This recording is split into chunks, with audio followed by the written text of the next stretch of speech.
السلام عليكم ورحمة الله وبركاته. مرحبا بكم في قناة إنجليزي تيوب. معكم عباس شكر. النهارده إن شاء الله هنحل مع بعض امتحان الأزهر التجريبي الثاني لعام 2018 لغة إنجليزية للقسم العلمي، وهنبدأ بquestion number 1. Respond to each of the following situations. سؤال المواقف. A. Your friend is not doing his best at school. صديقك لا يبذل قصارى جهده في المدرسة. You think he will get low marks. تعتقد أنه سيحصل على درجات منخفضة. Warn him. حذره. If you don't do your best at school, you will get low marks. لما بعمل تحذير بعمله باستخدام if وبعدين مضارع بسيط وبعدين you will ومصدر الفعل.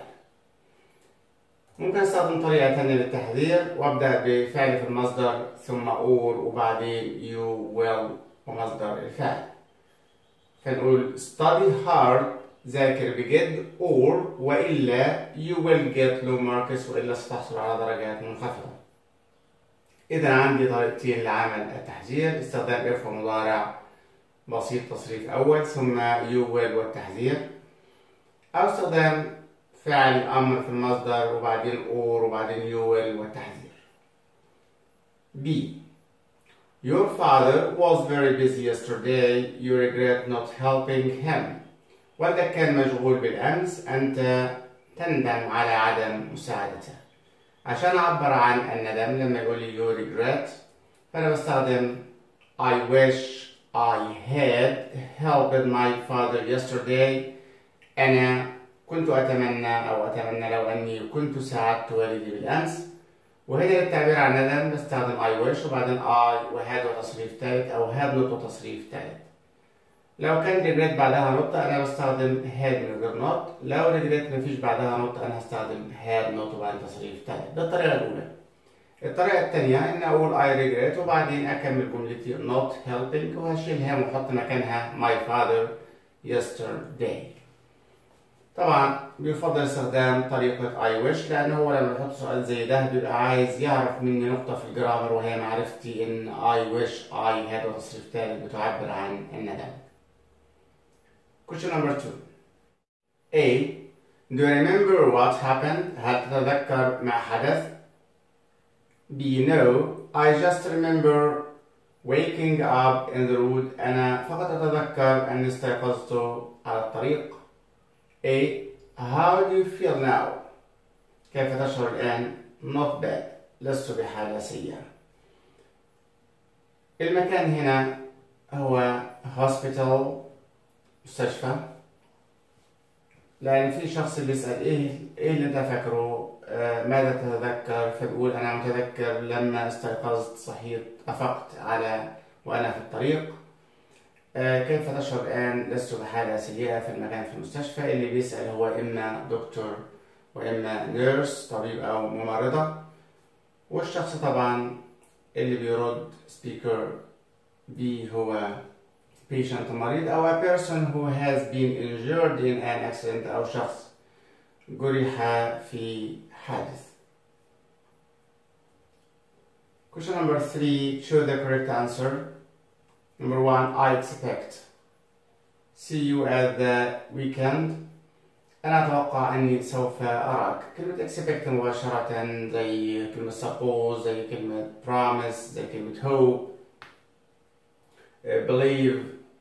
كل هذه الكلمات لما بتيجي في التعبير عن المستقبل بيجي بعدها will والمصدر. إذا الإجابة I will. Number 2.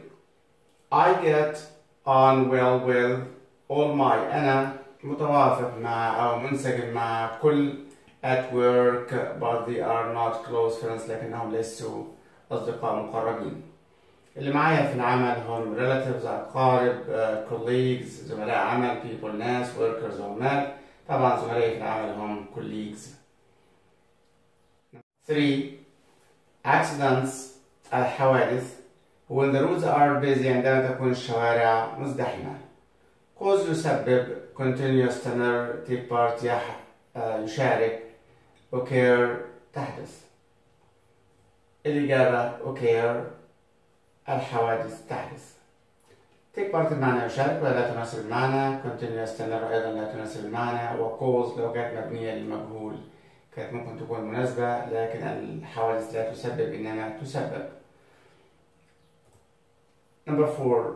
By the time we arrived home قبل أن نصل إلى البيت they leave left have left had left.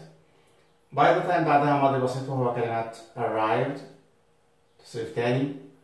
الجملة التانية بتكون ماضي تام وهي had left. Number 5. I've just read a newspaper article. أنا للتو قرأت جريدة أو مقالة في جريدة. The life of a famous scientist is described in details. حياة عالم مشهور وصفت بالتفاصيل. أنا بختار هنا relative pronoun ضمير وصل where which in which. طبعا in where مستبعدة تماما لأن where لا تسبق أبدا بحرف جر.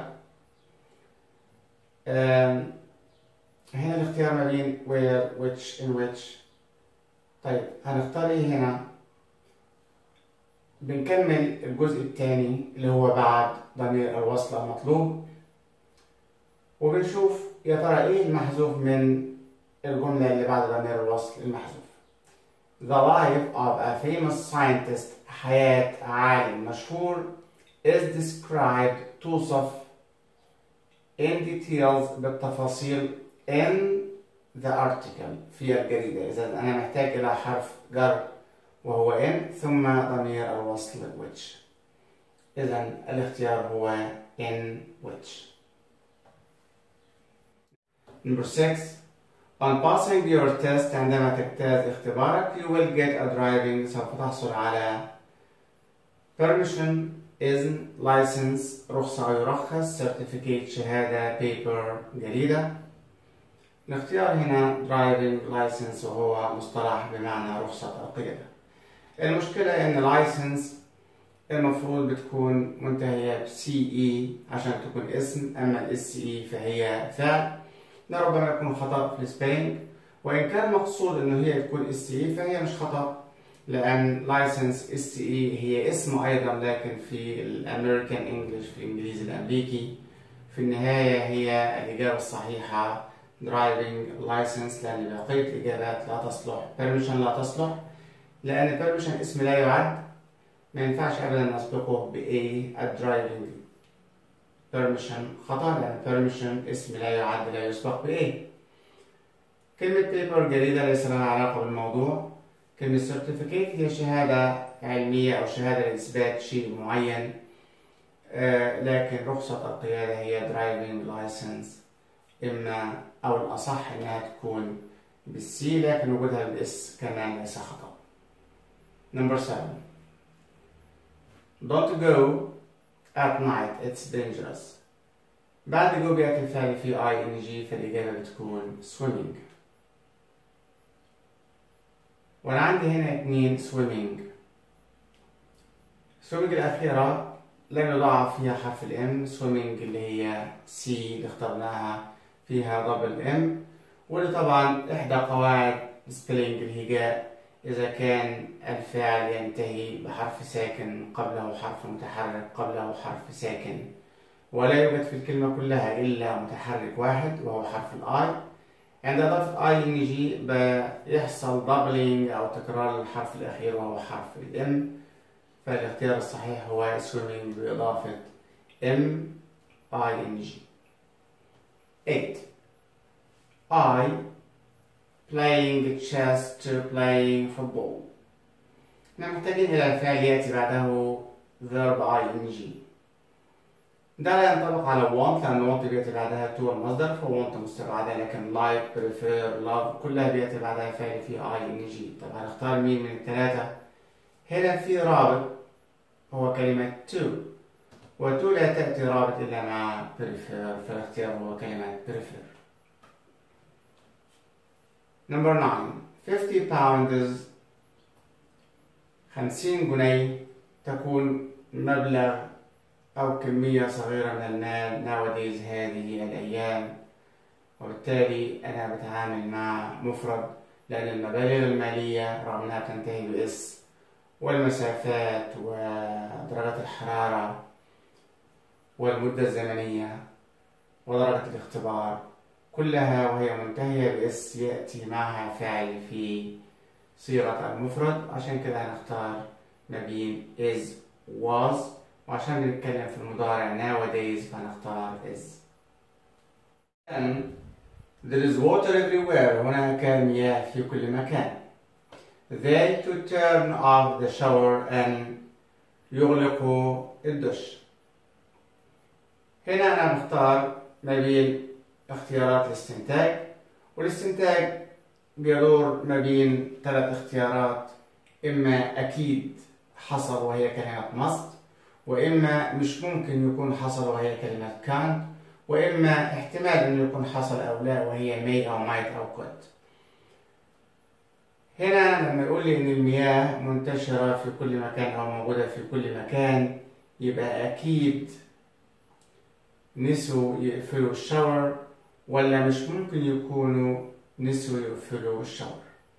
المعنى هيكون أكيد نسوا يقفلوا الشاور، أكيد، وأكيد هي must، لكن أنا عندي 2 must forget و must have forgotten. لما يكون must هو مصدر أنا بتكلم في المضارع، لكن لما يكون must have تصريف ثالث فأنا بتكلم في الماضي. صحيح الجملة النتيجة هي في المضارع أن الماء موجود دلوقتي في كل مكان، لكن نسيان الشاور كان أو إغلاق الشاور كان في الماضي. هم نسوا في الماضي منذ فترة يعني أن يغلقوا الشاور، ونتيجة ذلك أنه في مياه في كل مكان. إذا الاستنتاج هيكون في الماضي وهيكون بمعنى كلمة أكيد، أكيد نسوا يقفلوا الشاور، وكلمة أكيد هي كلمة must. Number 4. Find the mistake in each of the following sentences, then write them correctly. If you will mix red and white، إذا خلطت الأحمر بالأبيض you will get pink، هتحصل على اللون الوردي. دي حقيقة، وما دامت حقيقة فالمفروض إن الفعلين بيكون مضارع بسيط، تصريف أول بعد if في جملة if، وتصريف أول في جواب الشرط. جواب الشرط تصريف أول هو كلمة get، أما فعل الشرط will mix، وما فيش أبدا بعد if will والمصدر في فعل الشرط. ممكن ألاقي will والمصدر في جواب الشرط في الحالة الأولى، لكن في فعل الشرط في الحالة الصفرية بيكون مضارع بسيط. إذا الخطأ في will mix، مش ممكن أبدا ألاقي will والمصدر بعد if في فعل الشرط أو في جملة الشرط. وبالتالي التصحيح إن أحول دائرة مضارع بسيط فاعل في التصريف الأول، وعشان يو هيبقى تصريف أول بدون اس، فيبقى التصحيح ميكس فقط من غير كلمات will. Number 2. What about go shopping this afternoon؟ What about بعدها فعل في ing. البعض بينخدع بوجود كلمة shopping ويقول الفعل فعل ing موجود بعد what about. ده غير صحيح، لأن عايز what about بعدها مباشرة الفعل بتاعها وهو كلمة go هو اللي يكون فعل في ing. طب وشوبينج، شوبينج عشان هي فعل جاي بعد جو بيأتي كمان في ing، وبالتالي تصحيحها هيبقى لكلمة جو اللي جاي بعد what about، هنحط لها ing تبقى going، فتبقى what about going shopping this afternoon. Number 3. Oil is found under the ground. البترول بيوجد تحت الأرض. بيوجد فعل مبني المجهول، ومبني المجهول بيتكون من شقين. الفعل بتاعه بيتكون من شقين، إما أو يبدأ ب verb to be ثم تصريف ثالث. verb to be موجود وهو كلمة is، يبقى التصريف الثالث. كلمة find ليس تصريف ثالث، find تصريف أول أو مصدر. التصريف الثالث منها found F-O-U-N-D. Number 4. Before entering the university، قبل دخول الجامعة، one الشخص should show his credit card، يجب أن يظهر بطاقة ائتمانية. هذا غير صحيح، وأنت داخل الجامعة لازم توريهم للأمن على البوابة، توريهم your identity card البطاقة الشخصية وليست credit card. Number 5. You must to remember، must لا يأتي بعدها to أبدا، must يأتي بعدها مصدر الفعل، إذا خطأ must to تبقى must فقط. Number 6. Before you go to London you should practice speak English. قبل أن تذهب إلى لندن يجب أن تمارس تكلم أو تحدث الإنجليزية. practice كفاعل يأتي بعدها فعل في ING، لأن خطأ في speak، المفروض تكون speaking. 7. He asked me if I see his newspaper. هو سألني إذا كنت قد رأيت جريدته.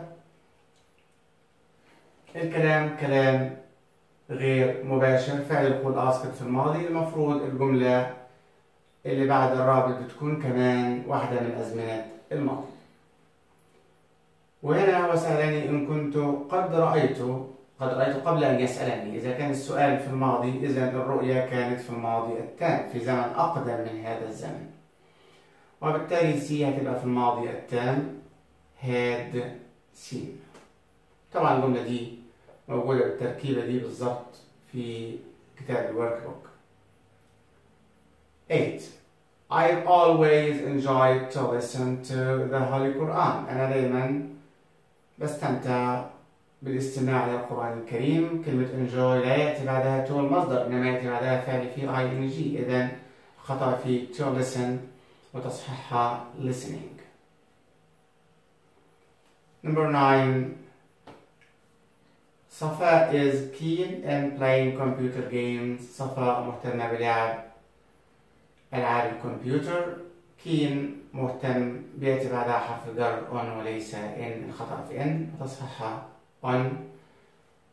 وطبعا ممكن يكون في تصحيح تاني، إن أستبدل كلمة keen ب interested فتصبح interested in. هنا طبعا أي جملة من الاتنين صح، إما أغير in إلى on أو أغير keen إلى interested. Number 10. Alfred Farag is a famous Egyptian playwright. ألفريد فراج هو كاتب مصري مشهور. كلمة كاتب لا تكتب بهذا الشكل، إنما playwright P-A-Y-W-R-I-G-H-T.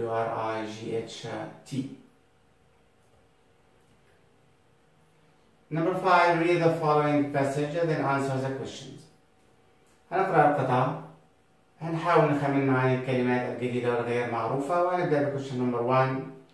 Mention two only of the functions of the body clock. اذكر 2 فقط من وظائف ساعة الجسد أو منبه الجسد. الساعة الجسدية اللي موجودة جوه الإنسان بتنبهه وبتنظم له وقته، ده المقصود بكلمة body clock. احنا هنا عندنا استخدامات ساعة الجسد. It tells us when it is the right time to eat, sleep, work or play. إنها تخبرنا عن الوقت المناسب للأكل، للنوم، للعمل أو للعب. كمان استخدام آخر. It is in fact what makes us control many things including our hormones, temperatures. ساعدنا في التحكم في أشياء كثيرة زي الهرمونات، درجة الحرارة، immune system، النظام المناعي، and activity والأنشطة.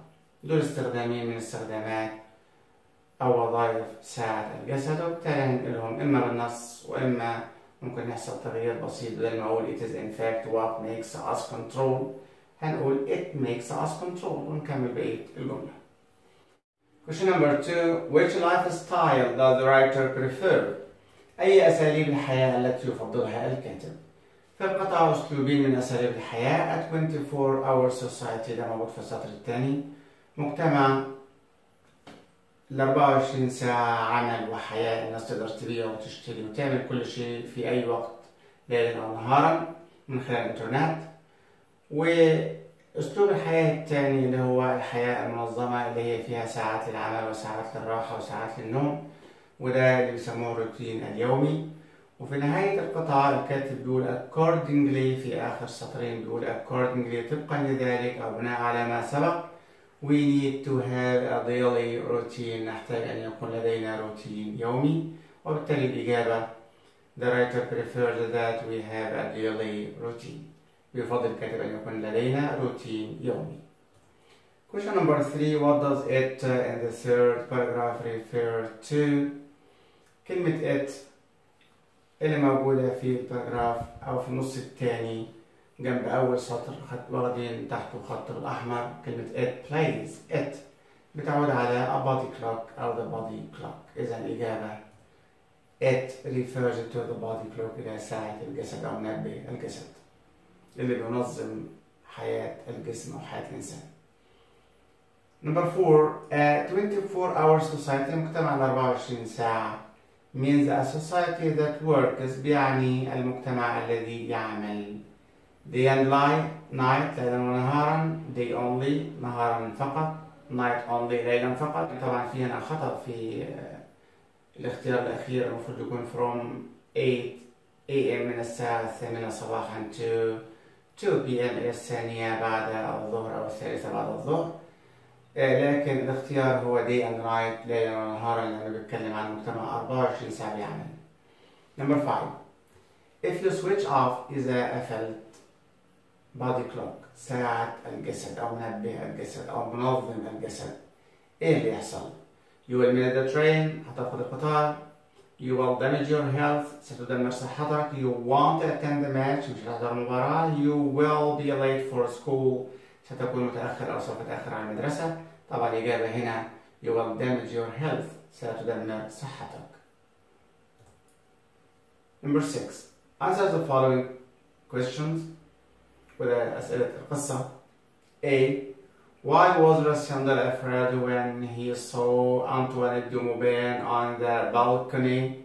ليه كان خايف راسندل لما شاف أنطوان دوموبان في البلكونة أثناء ذهابه من محطة القطار إلى القصر من خلال المدينة القديمة أو شوارع المدينة القديمة؟ ليه كان خايف لما شافها؟ Because he thought she would shout saying he was not the real king لأنه كان يعتقد أنها سوف تصيح قائلة أن هذا ليس الملك الحقيقي أو أنه ليس الملك الحقيقي. B what does Sabti plan to do if the real king is dead؟ ماذا خطط أن يفعل سابتي إذا مات الملك الحقيقي؟ He plans that Rassendal will remain the king if the real king is dead. خطط أن يظل أو يبقى راسندل هو الملك إذا مات الملك الحقيقي. C what does Rassendal learn from his adventures؟ ماذا تعلم راسندل من مغامراته في موريتانيا؟ He learns هو تعلم that it is important for everyone to take responsibilities.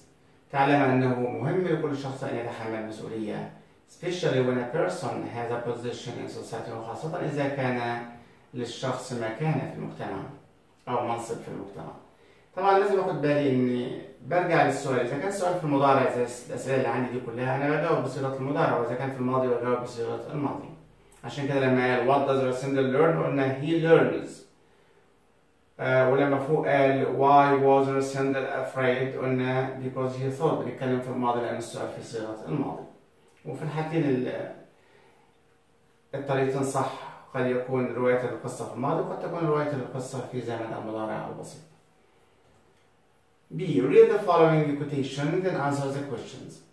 اقرأ الquotation وأجب على الأسئلة. You do know that Michael will be very angry. أنت عارف أن مايكل سيكون غاضب جدا. Is that a good idea؟ هل هذه فكرة جيدة؟ Who said this to whom؟ من قال ذلك وإلى من؟ Flavia said this to Rassendal. Flavia said this to Rassendal. Flavia قالت ذلك إلى Rassendal. 5. What was it that would make Michael very angry؟ ما هذا الشيء الذي كان سيجعل مايكل غاضب جدا؟ Because Rassendal didn't give Michael the permission to come in. لأن راسندل لم يعطي لمايكل الإذن في الدخول and he had been waiting outside ولأنه انتظر في الخارج خارج الغرفة أو outside the room for a long time لوقت طويل. 7. Write a paragraph of not less than 8 lines on. اكتب paragraph لا يقل عن 8 سطور عن long life learning and self-dependence. كمان هنا long life ربما كانت تبقى أفضل لو كانت lifelong learning يعني التعلم مدى الحياة and self-dependence والاعتماد على النفس. بغض النظر إذا كانت الصيغة زي ما هي كده أو كانت lifelong فالباراجراف هيكون بهذا الشكل. lifelong learning التعلم مدى الحياة and self-dependence والاعتماد على النفس. School is not the only source of learning. المدرسة ليست المصدر الوحيد للتعلم. That's why we should make the best use of distance learning. لذلك يجب أن نستفيد أكبر استفادة من التعلم عن بعد. As it does not stick to a certain place, time or age. لأنها ليست مرتبطة بمكان معين ولا وقت معين ولا عمر معين. دي الجملة الرئيسية اللي بتلخص الفكرة كلها. إن التعلم ليس قصر على المدارس. أنه ينبغي علينا أن نستفيد من التعلم عن بعد. وموضوع التعلم عن بعد هو أحد موضوعات المنهج الموجودة عندنا، لأن التعلم عن بعد ليس قاصر أو مرتبط بمكان ولا وقت ولا زمن معين. Distance learning has a lot of advantages. التعلم عن بعد له مميزات عديدة. Thanks to the internet. فبفضل الإنترنت students can learn out of school. يستطيع الطلاب أن يتعلموا خارج المدارس. They can download the data and attend the lessons on the internet. يستطيع الطلاب أن يحملوا المعلومات ويحضروا الدروس على الإنترنت.